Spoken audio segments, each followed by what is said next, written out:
Hi friends, ಕಿರಿಕ್ ಕಿಚನ್ಗೆ ಸ್ವಾಗತ.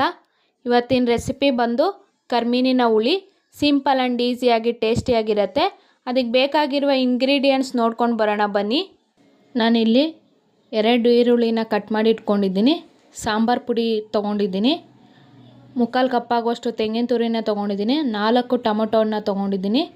ಆಲೂಗೆಡ್ಡೆನ cut ಮಾಡಿ ಇಟ್ಕೊಂಡಿದ್ದೀನಿ. ಮತ್ತು ಬದನೆಕಾಯಿನ ಕೂಡ ಕಟ್ ಮಾಡಿ ನೀರೊಳಗಡೆ ಇಟ್ಕೊಂಡಿದ್ದೀನಿ. ಮತ್ತು ಕರ್ಮೀನು ತೊಗೊಂಡಿದ್ದೀನಿ. ಮತ್ತು ಇಲ್ಲಿ ನಾನು ಅವರೆಕಾಳನ್ನ ತೊಗೊಂಡಿದ್ದೀನಿ. ಮತ್ತು ರುಚಿಗೆ ತಕ್ಕಷ್ಟು ಉಪ್ಪು. ಬನ್ನಿ ಯಾವ ರೀತಿ ಮಾಡೋದನ್ನು ನೋಡ್ಕೊಂಬರೋಣ. ಒಂದು ಬಾಣಲೆಗೆ ಅವರೆಕಾಳನ್ನ ಸೇರಿಸ್ಕೊಂಡು ಚೆನ್ನಾಗಿ ಹುರ್ಕೊಳ್ಳಿ. ಕಲರ್ ಚೇಂಜ್ ಆಗೋವರೆಗೂ ಹುರ್ಕೊಳ್ಳಿ. ಹುರ್ಕೊಂಡಿದ್ದಾಗಿದೆ. ಇವಾಗ ಒಂದು ಕುಕ್ಕರ್ಗೆ ಹುರ್ಕೊಂಡಿರೋ ಅವರೆಕಾಳನ್ನ ಸೇರಿಸ್ಕೊಳ್ಳಿ. ಮತ್ತು ಇದಕ್ಕೆ ಕಟ್ ಮಾಡಿ ಇಟ್ಕೊಂಡಿರೋ ಈರುಳ್ಳಿನ ಸೇರಿಸ್ಕೊಳ್ಳಿ. ಮತ್ತು ನಾನಿಲ್ಲಿ 4 ಟೊಮೊಟೊನ ಯೂಸ್ ಮಾಡ್ತಾಯಿದ್ದೀನಿ. ಟೊಮೊಟೊನ ಸೇರಿಸ್ಕೋತಾ ಇದ್ದೀನಿ. ಮತ್ತು ಕಟ್ ಮಾಡಿ ಇಟ್ಕೊಂಡಿರೋ ಆಲೂಗೆಡ್ಡೆನ ಸೇರಿಸ್ಕೋತಾ ಇದ್ದೀನಿ. ಮತ್ತು ನಾನಿಲ್ಲಿ 3/4 ಕಪ್ ಆಗುವಷ್ಟು ಕಾಯಿ ತುರಿನ ತೊಗೊಂಡಿದ್ದೆ. ಕಾಯಿ ತುರಿನ ಕೂಡ ಸೇರಿಸ್ಕೋತಾ ಇದ್ದೀನಿ. ಸೇರಿಸ್ಕೊಂಡ ನಂತರ ನಾನಿಲ್ಲಿ ನೀರನ್ನ ಸೇರಿಸ್ಕೋತಾ ಇದ್ದೀನಿ. ಕ್ವಾಂಟಿಟಿ ನೋಡಿಕೊಂಡು ಬೇಕಾದರೆ ನೀರನ್ನ ಸೇರಿಸ್ಕೊಳ್ಳಿ. ಮತ್ತು ನಾನಿಲ್ಲಿ ಸಾಂಬಾರು ಪುಡಿನ ಸೇರಿಸ್ಕೋತಾ ಇದ್ದೀನಿ. ಸಾಂಬಾರು ಪುಡಿ ಸೇರಿಸ್ಕೊಂಡ ನಂತರ ಚೆನ್ನಾಗಿ ಒಂದು ಮಿಕ್ಸ್ ಮಾಡ್ಕೊಳ್ಳಿ. ಮಿಕ್ಸ್ ಮಾಡ್ಕೊಂಡ ನಂತರ ಅರ್ಧ ಟೇಬಲ್ ಸ್ಪೂನ್ ಆಗೋಷ್ಟು ಉಪ್ಪನ್ನ ಸೇರಿಸ್ಕೊಳ್ಳಿ. ಉಪ್ಪನ್ನ ಸೇರಿಸ್ಕೊಂಡು ಕುಕ್ಕರ್ ಮುಚ್ಚಳನ ಮುಚ್ಚಿ ಒಂದು 4 ವಿಜಿಲ್ ಕೂಗಿಸ್ಕೊಳ್ಳಿ. 4 ವಿಜಿಲ್ ಕೂಗಿಸ್ಕೊಂಡ್ರೆ ಸಾಕು. ವಿಜಿಲ್ ಆಗ್ತಾಯಿದೆ ಇವಾಗ. 4 ವಿಜಿಲ್ ಆದ ನಂತರ ಕುಕ್ಕರ್ ವಿಜಿಲ್ ಹೋಗೋವರೆಗೂ ಹಾಗೆ ಬಿಡಿ. ವಿಜಿಲ್ ಹೋಗಿದೆ. ಇವಾಗ ನಾನು ಕುಕ್ಕರ್ ಮುಚ್ಚಳನ ಓಪನ್ ಮಾಡ್ತಾಯಿದ್ದೀನಿ. ಓಪನ್ ಮಾಡಿದ ಮೇಲೆ ಬೆಂದಿರೋ ಟೊಮೊಟೊನ ಸೆಪ್ರೇಟ್ ತೆಗೆದಿಟ್ಕೊಂಡು ಟೊಮೊಟೊನ ಸ್ಮ್ಯಾಶ್ ಮಾಡ್ಕೊಳ್ಳಿ. ಸ್ಮ್ಯಾಶ್ ಮಾಡ್ಕೊಂಡಿರೋ ಟೊಮೊಟೊನ ನಾನಿಲ್ಲಿ ಸಾಂಬಾರಿಗೆ ಸೇರಿಸ್ಕೋತಾ ಇದ್ದೀನಿ.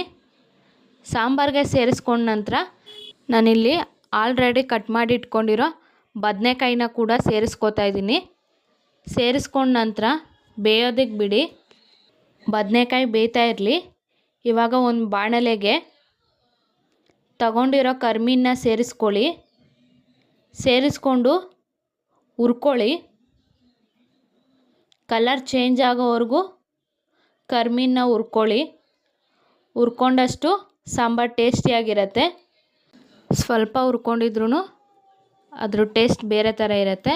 ಇವಾಗ ಹುರ್ಕೊಂಡಿದ್ದು ಆಗಿದೆ. ನಾನಿಲ್ಲಿ ಒಂದು ಬೌಲ್ಗೆ ಸರ್ವ್ ಮಾಡ್ಕೋತಾ ಇದ್ದೀನಿ. ಸರ್ವ್ ಮಾಡಿಕೊಂಡು ವಾಟರ್ನ ಸೇರಿಸ್ಕೋತಾ ಇದ್ದೀನಿ. ಸೇರಿಸ್ಕೊಂಡು 2 ನಿಮಿಷಕ್ಕೆ ಚೆನ್ನಾಗಿ ಒಂದು 3 ಸಲ ವಾಶ್ ಮಾಡ್ಕೊಳ್ಳಿ. ವಾಶ್ ಮಾಡ್ಕೊಂಡಿದ್ದಾಗಿದೆ ಇಲ್ಲಿ ನಾನು. ಇವಾಗ ತೊಳೆದಿಟ್ಕೊಂಡಿರೋ ಕರ್ಮೀನ ಸಾಂಬಾರಿಗೆ ಸೇರಿಸ್ಕೋತಾ ಇದ್ದೀನಿ. ಸಾಂಬಾರಿಗೆ ಸೇರಿಸ್ಕೊಂಡ ನಂತರ ಬೇಯೋದಕ್ಕೆ ಬಿಟ್ಟು ನಾನಿಲ್ಲಿ ಅರ್ಧ ಟೇಬಲ್ ಸ್ಪೂನ್ ಆಗುವಷ್ಟು ಉಪ್ಪನ್ನ ಸೇರಿಸ್ಕೋತಾ ಇದ್ದೀನಿ. ಆಲ್ರೆಡಿ ಆವಾಗಲೇ ಸ್ವಲ್ಪ ಉಪ್ಪನ್ನ ಸೇರಿಸ್ಕೊಂಡಿದ್ವಿ. ಹಾಗಾಗಿ ಇವಾಗ ಸ್ವಲ್ಪ ಉಪ್ಪನ್ನ ಸೇರಿಸ್ಕೋತಾ ಇದ್ದೀನಿ. ಸೇರಿಸ್ಕೊಂಡು ಚೆನ್ನಾಗಿ ಮಿಕ್ಸ್ ಮಾಡ್ಕೊಳ್ಳಿ. ಮಿಕ್ಸ್ ಮಾಡಿಕೊಂಡು ಬೇಯೋದಕ್ಕೆ ಬಿಡಿ. ಒಂದು 10 ನಿಮಿಷ ಬೆಂದರೆ ಸಾಕು. ನಾನಿಲ್ಲಿ 4 ಟೊಮೊಟೊ ತೊಗೊಂಡಿರೋದ್ರಿಂದ ಹುಣಸೆ ಹುಳಿ ಬಿಡ್ತಾಯಿಲ್ಲ. ನೀವು ಟೊಮೊಟೊ ಕಡಿಮೆ ತೊಗೊಂಡಿದ್ರೆ ಹುಣಸೆ ಹುಳಿನ ಆ್ಯಡ್ ಮಾಡ್ಕೊಳ್ಳಿ. ಆ್ಯಡ್ ಮಾಡಿಕೊಂಡು ಒಂದು 10 ನಿಮಿಷ ಬೇಯಿಸ್ಕೊಂಡ್ರೆ ಸಿಂಪಲ್ ಆ್ಯಂಡ್ ಈಸಿಯಾದ ಕರ್ಮೀನಿನ ಹುಳಿ ರೆಡಿಯಾಗುತ್ತೆ. ತುಂಬ ಟೇಸ್ಟಿಯಾಗಿ ಕೂಡ ಇರುತ್ತೆ. ಸೇಮ್ ಮೀನು ಸಾಂಬಾರು ತಿನ್ನೋ ಥರನೇ ಫೀಲ್ ಆಗುತ್ತೆ. ನೀವು ಒಮ್ಮೆ ಮನೇಲಿ ಟ್ರೈ ಮಾಡಿ ಹೇಗಿತ್ತು ಅಂತ ಕಮೆಂಟ್ ಬಾಕ್ಸಲ್ಲಿ ತಿಳಿಸಿ. ಸಿಂಪಲ್ ಆ್ಯಂಡ್ ಈಸಿಯಾದ ಕರ್ಮೀನಿನ ಹುಳಿ ಸವಿಯಲು ರೆಡಿ. ನಿಮಗೆ ಈ ವಿಡಿಯೋ ಇಷ್ಟ ಆಗಿದ್ದರೆ ಲೈಕ್ ಮಾಡಿ, ಶೇರ್ ಮಾಡಿ, ಕಮೆಂಟ್ ಮಾಡಿ, ಸಬ್ಸ್ಕ್ರೈಬ್ ಮಾಡ್ಕೊಳ್ಳಿ. ಪಕ್ಕದಲ್ಲಿರೋ ಬೆಲ್ಲೈಕನನ್ನು ಕ್ಲಿಕ್ ಮಾಡಿ. ವಿಡಿಯೋನ ಕೊನೆ ತನಕ ಸ್ಕಿಪ್ ಮಾಡದೆ ನೋಡಿ. Thanks for watching. Thank you.